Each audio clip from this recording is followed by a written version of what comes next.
Deck मालक रहमत फरमाए। देखो पूरे अरूज के उत्ते पानी ही पानी, पानी ही पानी। देखो आस पास के पिंडां नूं बहुत ज़्यादा खतरा है। पानी बिल्कुल किनारे दे नाल टच हो रहा। देखो ये भट्ट साहब खड़े ने, यह देखो पानी का बिल्कुल फासला 1 इंच का भी नहीं रहा है। देखो पानी किनारे के ऊपर आ रहा है और ये अंदर दरख्त तक ओ देखो हर चीज़ डिग डिग के जा रही है पानी के अंदर। हर चीज़ यह देखो साडियां नज़रां दे सामने सामने ही हर शै जिहड़ी है फनाह पानी करी जा रहा। पानी की बहुत स्पीड है इस टाइम और हर चीज़ नाल लई जा रहा पानी। साडे वेंदियां वेंदियां बहुत सारा किनारा डेक दा जिहड़ा वे वो टुट चुकिया और ये पानी अपने नाल बहा के लई जा रहा है। पानी की स्पीड बहुत ज़्यादा स्पीड है इस टाइम।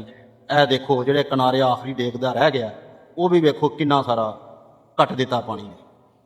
हर चीज़ ये दरख्त तक रुड़ रुड़ के आते पे ने। बहुत ज़्यादा खतरा है जफरवाल नूं, किंगरे के आस पास बहुत ज़्यादा पानी की स्पीड है। बहुत ज़्यादा पानी आ गया। देखो आखिरी किनारा जिहड़ा वे वो तुसीं वेख रहे जे, बहुत ज़्यादा नाल लगा है।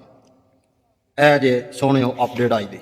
ए देखो पानी 1 मिनट तो बाद हर शै किनारे की नाल नाल जिहड़ी लगी है उन्होंने बिल्कुल सुटी जा रहा है। पुल भी कमजोर ही है। पुल दे बिल्कुल थोड़ा जा फासला देखो रह गया पुल का। यही अज की अपडेट जिहड़ी असीं दोस्तां नूं दित्ती है। कमेंट च अपनी मुहब्बत का और अपनी अपनी अकल का यह देखो यह हुण हले इस जगह ते असीं खड़े हाँ, वो भी गया जे जी भट्ट साहब। अपनी अपनी सोच का अलहमदुलिल्लाह कमेंट लाजमी करिया जे। किहड़े जिले चों, किहड़ी कंट्री चों, किहड़े गाँव चों तुसीं साडी वीडियो नूं देख रहे जे। यह पहला पानी है जी डेक दे अंदर। देखो जी बहुत